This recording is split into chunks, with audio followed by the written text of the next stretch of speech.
Ораза адам организміндегі қажетінен артық және ескі жасушаларды жоюшы қызметін атқарады. Оразаның тәртібі бойынша адам жылына 1 ай толығымен ауыз бекітеді. Күніне кем дегенде 14 сағат ішіп-жеуден тыйылып, одан кейін бірнеше сағатқа аузын ашып әл-ауқат жинап алуы қажет. Бұл адам ағзасындағы жасушаларды жандандырып, керек еместерін жою процесіне қажет уақытқа дәлме-дәл келеді. Адам қарны ашқан кезде әлсіз жасушалар өздігінен жойылып, аштыққа қарсы тұру үшін адамның ішкі организмдері белсенді жұмыс істейді. Осы сәтте адам ағзаларының белсенділігі артып, өміршеңдігі күшейе түседі. Сондай-ақ ораза адам организмінен тас, артық ет, май мөлшері сияқты зиянды заттардан арылтады. Армысыз қадірменді YouTube көрермен, сіздермен денсаулық байлық арнасы. Бүгін сіздерге оразаның денсаулыққа қандай пайдалылығы бар, сол жайында ақпарат ұсынбақпыз. Видеоның соңына дейін қарап, өздеріңізге пайдалы құнды ақпараттарды ала отырыңыздар. Біріншіден, ораза тұту қандағы қант үлесін барынша төмен мөлшерге түсіруге үлкен септігін тигізеді. Себебі ораза ұстаған кезде адамның ұйқы безі дем алады. Ұйқы безі қантты, крахмалды заттар мен майларға айналдыратын инсулин бөледі. Егер адам ұйқы безі шығаратын инсулиннен артық мөлшерде тамақ жейтін болса, онда бұл ұйқы безіне ауыр тиіп, жұмыс істеу белсенділігін төмендетеді. Осылай жалғаса берсе, ұйқы безі өз функциясын атқарудан қалады. Осы уақытта адам бойындағы қант қанға тарай бастайды да, оның қандағы құрамы бірте-бірте көбейіп, адам қант ауруына, яғни сахар диабетіне шалдығады. Қазіргі әлемнің біраз жерінде қант дертіне шалдыққан адамдарды ораза тұту арқылы емдеу етек алуда. Ауыз бекіту арқылы қант ауруын емдеу процесі былай жүреді. Пациент 3 апта бойы күніне қанындағы қанттың мөлшеріне байланысты 10 сағат пен 20 сағат арасында ауыз бекітеді. Одан кейін ауыз ашқан кезде жеңіл тамақтармен қоректенеді. Бұл химиялық дәрі-дәрмекті қолданбай, қант ауруын емдеудегі өте ұтымды жол екенін медицина дәлелдеп отыр. Француз биологы, ішкі ағзалар бойынша білікті дәрігер болған Нобель сыйлығының лауреаты Алексис Каррель өзінің белгісіз адам деген еңбегінде былай дейді. Адамдар барлық ғасырда ораза тұтқан, сондай-ақ барлық дінде тамақ судан тыйылып, ауыз бекітуге шақырудан ешқашан тыйылған емес.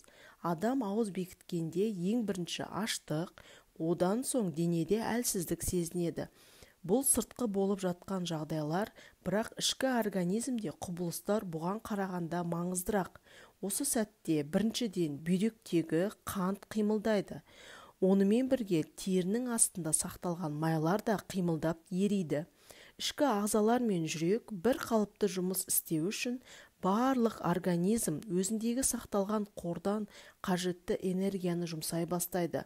Бұл болашақта адам организмінің жақсы жұмыс істеуіне көмектеседі делінген. Каррельдің айтып отқан тамақтан белгілі бір мерзімге тыйылып ауыз бекіту мұсылмандардың ораза тұту үлгісіне толықтай келетінін айта кеткен жөн. Көп адамдар күні бойы тамақтан тыйылып, ауыз ашқаннан кейін бірден ауыр, майлы тамақтарды, көкөністерді жеп бастайды. Бұл тағамдарды асқазан қорытуы ұзақ уақыт алады. Ағза асқазанға түскен тамақтан өзіне керек энергияны алып, ол қантқа айналу есебінен адам тоқшылықты сезінеді. Бірақ кісі бәрібір өзін аш сезініп, тамақтың үстіне тамақты жей береді. Сөйтіп организміне қажетті энергияны мөлшерінен асырып жібереді. Осылайша ораза ұстау өзінің қасиеттерінің бірін жоғалтып, адам артық салмақ қосып семіздікке ұшырайды. Әрине, Алла шариғатының бізге қалағаны бұл емес.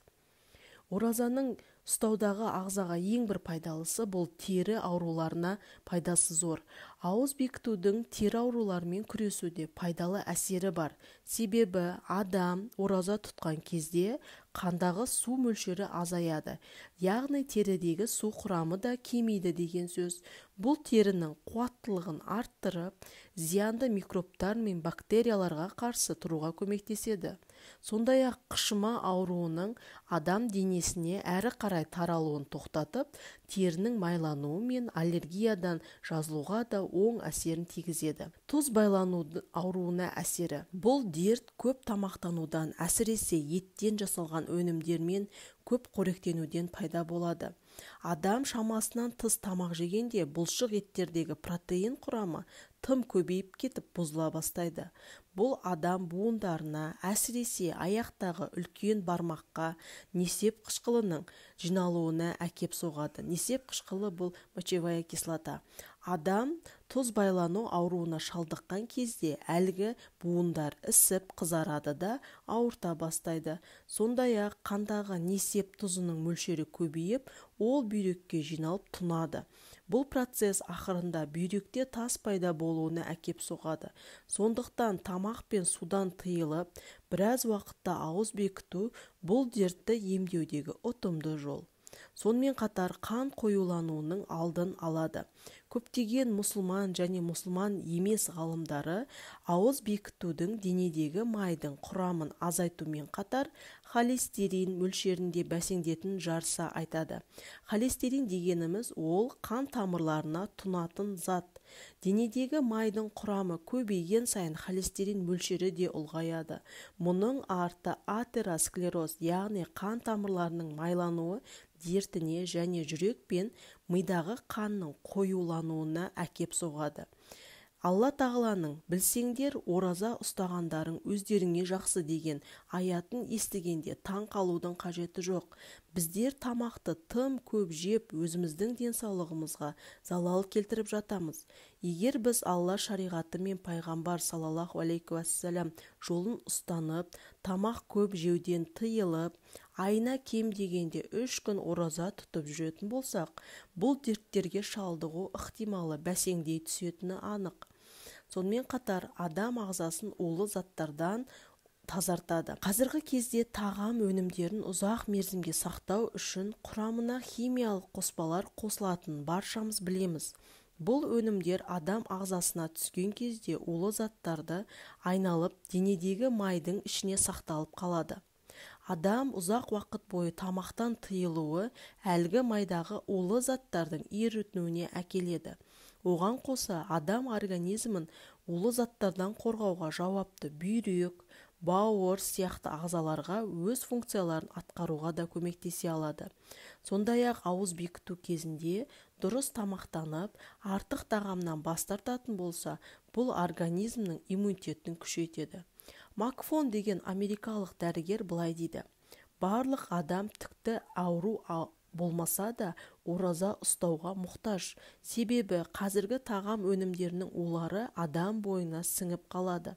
Бұл адамның организмінің белсенділігін тежеп, бойына ауырлық салып, өзін ауру сияқты сезінуге апарады. Ал адам ауыз бекіткен кезде әлгі улы қалдықтар адам бойынан жойылып, ағзалар тазаланады. Бойындағы аштық кезінде жойылған жасушалар ораза ұстап болғаннан кейін 20 күнге жетпей қайта жаңарады. Денедегі улы қалдықтар кетіп, жасушалар жаңарған соң адам өзін жеңіл сезініп, қуатқа ие болады. Ас қорыту жүйесінің дем алуына мүмкіндік береді. Дегенмен адам организмі өзінің табиғи функцияларын атқарады және тамақ қорытуға арналған сөл әдеттегіден аз мөлшерде бөлінгенімен, сөл бөлу процесі қалыпты жағдайда өз қызметін атқара береді. Бұл адамның сөл бөлу жүйесін жақсартып, бір қалыпқа түсіреді. Бірақ ескерте кететін жайт, ораза ұстаған кезде асқазан қышқылдық бөлуді тоқтатпайды. Яғни асқазанында жарасы бар адам ауыз бекіту кезінде абай болуы керек. Ораза тұтқан кезде қан қысымы түсіп, бас ауруы азаяды. Ауыз бекіту қан қысымын түсіруге және қанның қоюлану қаупін азайтуға да бағытталған табиғи жол. Өйткені адам ұзақ уақытқа тамақтан тыйылған кезде бойға қажетті энергияны жеткізу үшін организм денедегі маймен қоса глюкозаны жаға бастайды. Сондай-ақ адам бойындағы тамақ құрамы және адреналин сияқты гормондар азаяды. Мұның бәрі бойдағы қан қысымының түсуіне, төмендеуіне әкеледі. Қарап отырсақ, Алла тағала бізге ораза ұстауға әмір беру арқылы тек ақыретімізді емес, осы дүниеде де деніміздің сау болғанын қалаған екен. Расында бізге жаратушымыздай мейірімділікті, шапағатты ешкім көрсете алмайды. Ендеше біз ауыз бекіту арқылы ақыретімізге азық жинауымызбен қатар осы дүниеде де озады екенбіз. Алла ұстаған оразаларыңызды қабыл етсін.